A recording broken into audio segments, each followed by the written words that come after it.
My name is Jenny, and I'm a wife and a mom raising 2 kids. But I used to live a more glamorous life as a TV reporter. I was on the nightly news, interviewing pop stars and politicians. So when I said goodbye to TV and hello to motherhood, I suddenly discovered what we moms are up against. We live in a world that tells us to be rich and famous, thin and successful. Almost nobody says, "Oh, hey, you're a mom? That's fabulous." But you are fabulous, and I'm here to tell you why.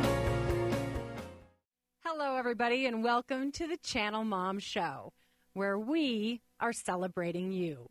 My name is Jenny Dean Schmidt, and I have to start by wishing my own mother a happy Mother's Day, and happy Mother's Day to all of you. We really do have some great stuff coming up on the show for you, and you know why? Because we are just here to love on the moms. And here's why we are here to love on the moms. I happen to believe that mothers need more love and recognition from our society than they get. As I mentioned in my intro, I did used to be a TV reporter in some very big cities across America. I would get a lot of attention when I was on TV, even though I wasn't necessarily doing anything good that deserved that kind of attention. Now, of course, on occasion, I would have a positive story that did some good, but usually I was giving people bad news about the bad things going on in their cities. Yet, when I would go to the grocery store, people would ask me for my autograph for giving them bad news. But you know why they did it. They did it simply because I was on TV. And that is the problem, that we honor people in the spotlight more than people like mothers who are doing the really important work in our society. Nobody has asked me for my autograph since I've become a mom. So I ask you, what did I do as a TV reporter compared to what I do now as a mother? I wasn't necessarily helping anybody when I was on the news, but as a mom, every single day, that is what I'm called to do, is to help my children. And that's what you're called to do, help your children grow into helpful adults. But here's the thing. We tend to hold up celebrities and the celebrity lifestyle in this country far more than we do things like mothers. Moms are actually led to believe that making a music video is more important than, say, singing a lullaby to their babies, or that making millions of dollars is more important than foregoing that kind of cash to spend more time with their kids. Many moms actually believe that they should look like Jennifer Aniston, or there's something really wrong with them, or they should drive what she drives, or wear what she wears. And then if they don't, they think something's wrong with them. And what I want to say is, what's wrong with that picture? We need to put motherhood back on the map in this nation. And remember that it's moms who are raising up a nation. Really, I'm just kind of trying to start what I call a mom revolution. Because if we don't encourage our moms to think that mothering is important, imagine what kind of country we're going to have in 20 or 30 years.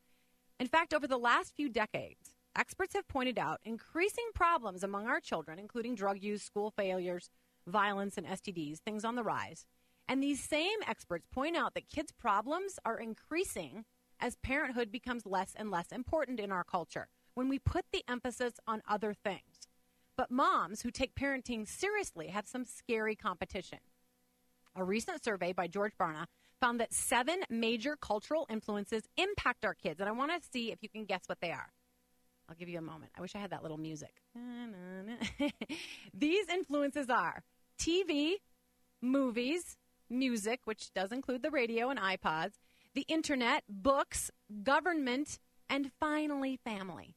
Moms get to be one of 7 influences on their children. And I would argue that moms feel that pressure to compete with those other influences. So I'm here to urge each and every mother out there today, please don't give up. Hold the ground that God has given you to raise your children well. Because our children suffer and our nation suffers when we fail to support moms in their role. So that is exactly why we are here, to support you through the Channelmom Show. Now, coming up, we have some fabulous guests. First off, we're going to listen to an earlier interview I did with musician J.J. Heller, whose songs have made it to the top of the Billboard 20 charts. But before her, we do have another interview with the woman who wrote Mama Mania. And just later in the show, we'll be talking to Johnny McCoy, who wrote Miserly Moms, and she's going to tell you basically how you make money at home by saving money. She's very, very good. She's helped me save lots and lots of money at the grocery store. But first, we do have Amy Sampson here with us today, coming up. And Amy, first, I'm just going to give you a little bit of an introduction. You were the spokesperson for the 40th governor of Colorado. Mr. Owens. That's Governor Owens. Yes. Bill Owens. And then you suddenly became a mother of 3 children under 2. And, yes. And everything changed. Everything changed. Well, and I love your insights. You know, I've read a little bit of excerpts from the books and book and so on. And you have this great insight to what happens in our modern culture when mothers don't have the esteem that comes with a career and money and a car and a nice house and all that stuff. And we're really just about being a mama. And I'm certainly not excluding mothers that do both, but there is this contrast between the way we're treated as a career woman and the way we're treated as a mother. So just go on and talk about that and tell people a little bit of how you ended up in that position. Yes. Well, you know, you basically said everything that I've wanted to say, so I don't have anything left to say. Okay. No. All right. Bye-bye now. All right. No, I worked as a spokesperson for about 5 years for Governor Owens, and I had an amazing experience working in the governor's office. And then everything just basically came to a screeching halt, and I became a mother of 3 in less than a year and a half, and things were crazier than they were in the governor's office, if you can imagine. Now, you did not have triplets. No, I didn't have triplets. I should clarify, because a lot of times people ask me, actually, they ask me that. No, I had my daughter, my biological daughter, and then 6 months later went to China and adopted.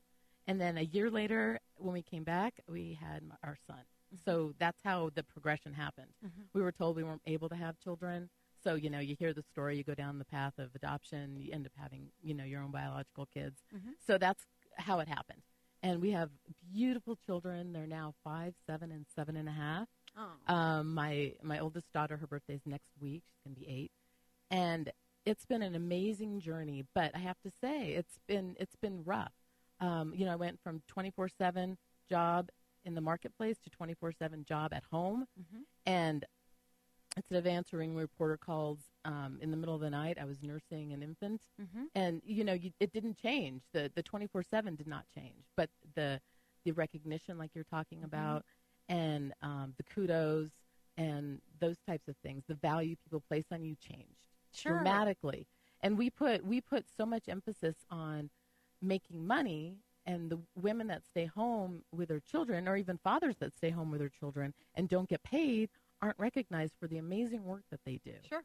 And so it's really tough. And you were also there. I mean, there's so many things that you talked about in your intro that I wanted to talk about. Yeah. But the main thing is, I just want to encourage moms, you know, find something that encourages you and do it. Mm-hmm. And it doesn't matter if anybody else values it. Mm-hmm. If you value it, then do it for yourself, and provide that outlet for yourself, as well as, you know, you're taking care of your children and trying to raise up these amazing citizens. Yes. But at the same time, you have to take care of yourself. And that is something I want to emphasize. And I think your book, Mama Mania, does talk about how they take care of themselves. Mm-hmm. And it's not a selfish thing. In a way, when you take care of yourself and you treat yourself as an individual, it's making you a better mother. Yes. And my greatest wish today is that as moms listen to this who are mothering, that they hear you and they hear me, and we're just saying, it's a cliche, but when the world tells you that all this other stuff is important, that you know, throwing on some nylons and running to Starbucks and making a ton of money and driving a BMW and all, truly. Yeah, you have to have it all. You have to do it all. And people, right. Society tells you have to do it all. Yeah. You have to be beautiful. You have to be a mother. You have to have this great job, and you have to have great kids. I mean, are you Superwoman? My kids right now are my husband is funny. I mean, when I left the house this morning, they were watching superheroes. And my girls love Superwoman. I said, go Superwoman. But you know what? You don't have to be Superwoman. No. In this society. But society tells you that. And that's the thing that government does, too, is people hold up government and say, well, you have all these societal ills. You have crime. You have violence. You have child abuse and all these things that happen. And, government's the answer. And you need to and working in government, you see, no. Government, sticking a finger in the dike just slows the leak. It doesn't fix it. Right. You got to change the heart. You got to change the heart of somebody. You don't put a Band-Aid on it with a new law to fix something. You have to change the heart of, and who's doing that? Parents are doing that. Parents are the ones that are teaching Absolutely. Their kids the values, kindness, compassion, love, empathy, peacefulness, righteousness. Yeah. All these things are being taught by parents, not by government. Well, and that, and in my estimation, that's the most important job on the planet, is to teach another individual how to live right, how to be kind, how to love, how to be compassionate, how to forgive. And yet we never talk about that job. No, we don't. Nobody says on TV, oh my goodness, isn't it awesome that you taught your child about righteousness today? But you see the Band-Aids, you see government, and you see how they are trying to fix those societal ills with passing a law or those throwing money at a problem. Yeah. That's not what fixes it. It's the mothers and fathers who are committed to their kids that are there. And I want to say, that's what I want to say. Moms, you're doing the right job. You are out there fighting the good fight. Absolutely. They're not told that very often. No. And in your book, Mama Mania, which I want to have you tell everybody how they can get a hold of it, you've got some tips for how moms deal with those early years in particular, to remind themselves that what they're doing is immensely important, even if nobody's telling them that in the supermarket. Right. What are the kinds of things, just give me one or two examples of things that you tell mamas to help them while they're child rearing to keep themselves sane and feeling like they're doing something valuable? Well, I say, find time for yourself, which we already talked about. Take that Saturday morning and go get a cup of coffee and just, walk out the door and just take some downtime for yourself. Yeah. I always say mama love time with my kids. I love spending one-on-one time with my kids. Just being able to, with three of them, it's a challenge trying to negotiate that. But getting that time, you just see their personalities flourish, and it's just such a joy to see them and see how they act differently when they're a group. It's kind of more of a group think when they're together. Sure. But I say, I have an example when we were talking about how to affect the heart of your kids and really instill those character traits and those values and morals that you want your kids to have. I have this great craft that I do with my kids. It's more of a little exercise that we do. And I have my kids cut out little hearts, put names of their friends on these hearts. Then we place them on a plate, and then place a glass on top of the plate with all the hearts on it. And we put vinegar in, dump some baking soda. It's like a volcano. It comes out. It's very visual. It comes out, overflows onto the hearts. And that's what I tell them. I say, what's in your heart comes out of your mouth. Yeah. So if you have kindness, empathy, love in your heart, it's going to flow out onto your friends, your family, and the people you love. So make sure, that we're teaching our kids and we're showing them and we're teaching them the good things in life, so they have that moral warehouse in them to be able to spill out over into their friends and their loved ones. And I wish more people were doing that.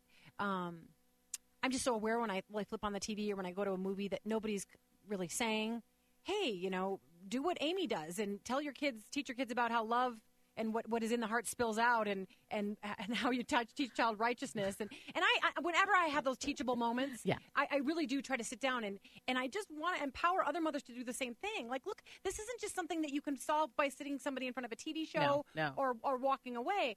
And so I just so badly want to encourage moms and say, look, there are resources out there for you to be just as awesome at this as a career. Right.